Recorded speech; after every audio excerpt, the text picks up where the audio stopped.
Olá, sejam todos bem-vindos ao programa Apostila. O meu nome é Débora Paiva, eu sou advogada e professora de Direito do Trabalho e Processo do Trabalho e vou estar aqui com vocês falando sobre o tema equiparação salarial. Hoje abordaremos o tema equiparação salarial e o seu enfoque no processo do trabalho, que é a questão do ônus da prova. Aqui no estúdio, nós estamos com os alunos presenciais da Faculdade Católica e da Faculdade Processo. E online, nós estamos com os alunos do curso Evolução. Eu gostaria de apresentar os alunos que estão aqui no estúdio comigo. Temos também 3 alunas que já são bacharéis em Direito. Mas vamos começar por aqui. Pode se apresentar. Obrigada. Eu sou Elizabeth, eu faço Direito porque eu busco a magistratura. Qual magistratura que você pretende prestar o concurso? Juiz. Juiz do trabalho? Não, federal. Juiz, magistratura federal. Exatamente. Nossa, muito bom. Você? Meu nome é Mariana, eu sou do Instituto Processos e eu quero advogar na área penal. Nossa, excelente. E nós estamos também com 3 bacharéis em Direito. Pode se apresentar. Meu nome é Helena e eu já sou bacharel em Direito e pretendo prestar concurso na área tributária, Direito Tributário. Nossa, excelente. O pessoal aqui está fera, hein? E você? Meu nome é Caroline, eu sou advogada e estudo para concurso. Meu nome é Luísa, já sou bacharel em Direito, estou me preparando para o exame da ordem e pretendo fazer pós-graduação na área trabalhista. Nossa, muito bom. Nós estamos também, via web, com os alunos do curso Evolução. E eu gostaria que eles se apresentassem. Olá, pessoal, tudo bem aí? Oi, tudo bom? Gostaria que vocês se apresentassem e falassem se já tiveram contato com essa disciplina. Eu sou a Cíntia Marcos, sou aluna de administração e eu já tive uma disciplina no curso de Direito do Trabalho. Sou Juliana Damian, eu estou estudando para os tribunais. Agora eu vou fazer o TRT do Rio Grande do Sul. Nossa, excelente. Boa sorte para você. Eu sou a Gisele Reis, estou estudando para o concurso agora do INSS e já tive contato com o Direito do Trabalho. Muito bom, boa sorte também. Eu me chamo Vanessa Statlover, sou advogada, pós-graduada em Direito Ambiental e vou tentar o concurso do Ministério do Meio Ambiente agora em fevereiro. Nossa, muito bom, Vanessa. Nós estamos com muitos advogados aqui, tanto presencial quanto online. Eu sou Sara Guedert, comecei a estudar para concurso agora. Que legal, boa escolha, boa sorte para você. Bem, agora que eu já me apresentei os alunos presenciais e os alunos da web, eu gostaria de apresentar o programa. O programa ele é dividido em 3 blocos. Em um primeiro bloco, eu farei uma explicação sobre a matéria, uma pequena aula teórica. Em um segundo bloco, nós iremos responder as perguntas dos alunos, tanto os presenciais quanto os online da web. E no terceiro bloco, vai acontecer um quiz jurídico, que é a forma dos alunos aferirem o conhecimento. E nesse quiz jurídico serão 10 questões com 4 assertivas cada uma. Então, feitas essas apresentações, vamos dar início, então, à explanação sobre o tema. O tema escolhido para a aula de hoje foi equiparação salarial. A equiparação salarial é fundamentada pelo princípio da não discriminação, porque o empregado ele não pode trabalhar e ganhar um salário menor do que um outro colega que exerça a mesma função e que atenda a alguns requisitos. Então, este é o conceito de equiparação salarial. Seria o salário igual para empregado que desenvolva a mesma função para o mesmo empregador na mesma localidade, com igual produtividade e perfeição técnica. Muito cobrado em provas e concursos é a questão de qual princípio fundamenta a equiparação salarial. O princípio que fundamenta a equiparação salarial, então, é o princípio da não discriminação. Outro ponto importante neste tema é a terminologia. Muitos candidatos erram as questões das provas porque não estão antenados com a terminologia. Então, o paradigma, seria o modelo, seria aquele espelho no qual o outro empregado quer equiparar o salário. E a denominação que se dá ao empregado que pleiteia a equiparação salarial é paragonado. Então, paradigma é o modelo, é o espelho. Paragonado é o empregado que está pleiteando a equiparação salarial. Feitas essas considerações, eu gostaria de fundamentar com o artigo da CLT e os dispositivos jurisprudenciais que fundamentam o tema. Por que isto? Porque em provas de concurso, como percebi, que é o foco aqui, em provas de concursos públicos, muito abordados são os dispositivos legais e as súmulas e orientações jurisprudenciais.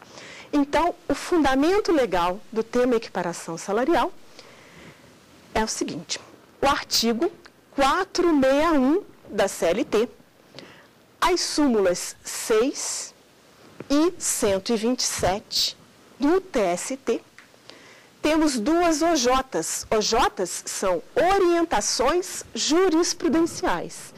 Duas OJs, que é a OJ 296 e a OJ 297, da seção de dissídios individuais 1 do TST.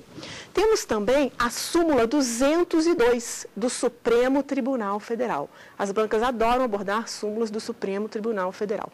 Então, a súmula 202, que nós vamos estudar aqui no decorrer do curso.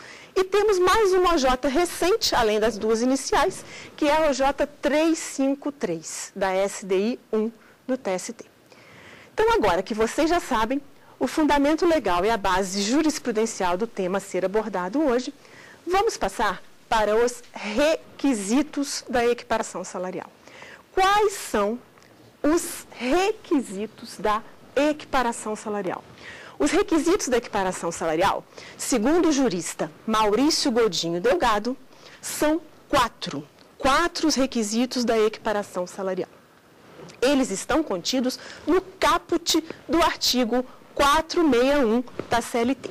Então, são eles: trabalho de igual valor, mesma localidade, mesmo empregador e contemporaneidade ou simultaneidade na prestação de serviço. Então, observe, dos 4 requisitos, 3, na verdade, estão no caput do artigo 461. E o último, que é a contemporaneidade ou simultaneidade na prestação de serviços, é uma ficção doutrinária. A doutrina é que chegou a este requisito. Então, vamos lá. O trabalho tem que ser idêntico, né? De igual valor. Como que é aferido se esse trabalho é de igual valor? Com a mesma produtividade ou igual perfeição técnica. Na produtividade, avalia-se o critério quantitativo, ou seja, o trabalhador que produziu mais peças, ele não tem igual produtividade ao trabalhador que produziu menos peça. Ao passo que, na perfeição técnica, avalia-se o critério qualitativo. Então, se temos um profissional que tem mestrado, que tem cursos, em relação ao outro que não tem, ele não tem a mesma perfeição técnica. Então, vimos o primeiro dos requisitos. Agora, o segundo requisito, mesma localidade. Mesma localidade, o artigo 461 da CLT, em seu caput, se limita a falar mesma localidade. Então, o que seria a mesma localidade? Temos que recorrer à súmula 6 do TST. É ela que explica. Mesma localidade seria o mesmo município ou municípios distintos que pertençam à mesma região metropolitana. É aí que eu falo que, nesse ponto, é importante para concurso público estar antenado com o que as bancas dão. Por que eu falo isso? Porque as bancas dão foco da súmula. Então, mesma localidade seria o mesmo município ou município distinto que pertence à mesma região metropolitana. Agora, há doutrinadores que entendem que mesma localidade seria só município. Então, muito cuidado com isso. Em relação ao terceiro requisito da equiparação salarial, seria dado a um mesmo empregador. Né? Então, os dois empregados, o paradigma e o paragonado, né? Paragonado que está pleiteando a equiparação salarial em relação ao outro colega, tem que exercer as suas funções para um mesmo empregador. Dentro deste tema, o que seria mesmo empregador? Então, é importante vocês saberem 3 questões. A questão do grupo econômico, a questão da cessão e a questão da terceirização. Em relação ao grupo econômico, há diversas correntes doutrinárias. A corrente que entende que grupo econômico é um empregador único, entende que é possível equiparar quando o empregado trabalhe para outra empresa do grupo. Agora, a corrente que não defende que o grupo econômico seja empregador único, aí não admite que o empregado que trabalhe para outra empresa do grupo seja equiparado. Então, vimos a questão do grupo econômico dentro de mesmo empregador. A questão da terceirização. A terceirização, ela só é possível pedir a equiparação se ela for considerada ilícita. Uma terceirização ilegal. Por que isso? Porque se a terceirização for considerada ilícita, o empregado terá direito a ter o reconhecimento de vínculo empregatício. A partir daí, ele será empregado. Então, ele poderá postular a equiparação salarial em relação ao outro empregado, que exerça, claro, as mesmas funções com todos os requisitos. E vamos agora para a questão da cessão. Então, o empregado que é cedido, ele pode pedir uma equiparação salarial? O que vai regulamentar isto é a súmula 6, que diz que a cessão, por si só, ela não vai excluir o direito à equiparação salarial, mas há um requisito aí, desde que a empresa cedente responda pelos salários do paradigma e do paragonado. E, por fim, o requisito que é doutrinário, que é o requisito da contemporaneidade ou simultaneidade na prestação dos serviços. Este requisito significa simplesmente o seguinte: o empregado paradigma, que é aquele modelo apontado, e o paragonado, que é o que está pleiteando a equiparação salarial, eles têm que estar trabalhando ou ter trabalhado no mesmo período. A prestação de serviços tem que ter ocorrido de forma contemporânea. Então, passados estes 4 requisitos que formam o tipo legal da equiparação salarial, que estão no caput do artigo 461, o jurista Maurício Godinho Delgado apresenta os outros requisitos que estão nos parágrafos do artigo 461, que são os requisitos que irão impedir que a equiparação salarial seja declarada. Quais são estes outros requisitos? Os requisitos seriam a mesma perfeição técnica, a igual produtividade. Então, a idêntica função mencionada no caput do artigo 461, nada mais é do que igual produtividade e mesma perfeição técnica. Um outro requisito, que não seria um requisito, mas seria um fato que iria impedir que se aplicasse o tipo legal do caput do 461 da CLT, é a questão da exigência de um quadro de carreira homologado pelo Ministério do Trabalho. Isto para as empresas privadas. Este quadro de carreira homologado pelo Ministério do Trabalho, ele tem um outro requisito também para ter validade, que é a promoção por antiguidade e por merecimento. Então, tem que ser critérios alternados de promoção por antiguidade e por merecimento. Neste ponto, é importante ressaltar que este quadro de carreira para as empresas da administração direta, autárquica ou fundacional, eles não precisam de homologação do Ministério do Trabalho, bastando o ato administrativo do órgão competente. Um outro ponto aqui, muito importante, mas que para concursos públicos nós não devemos focar, é o posicionamento dos juristas Arnaldo Susequinde e Sérgio Pinto Martins. Eles dizem que o quadro de carreira ratificado por norma coletiva não precisaria ser homologado pelo Ministério do Trabalho. Só que para concurso público, quem colocar isso, se não for uma prova subjetiva, se for uma prova de marca X, irá errar. Mas é uma posição. Outro ponto, fora do quadro de carreira, é a diferença de tempo de serviço. A diferença de tempo de serviço e tempo na função. Muitos erram na prova porque focam na diferença de tempo de serviço. Então, um fato que vai excluir o direito à equiparação salarial é a diferença de tempo na função entre o paradigma e o paragonado, e não tempo de serviço. Quem é que nos posicionou desta forma?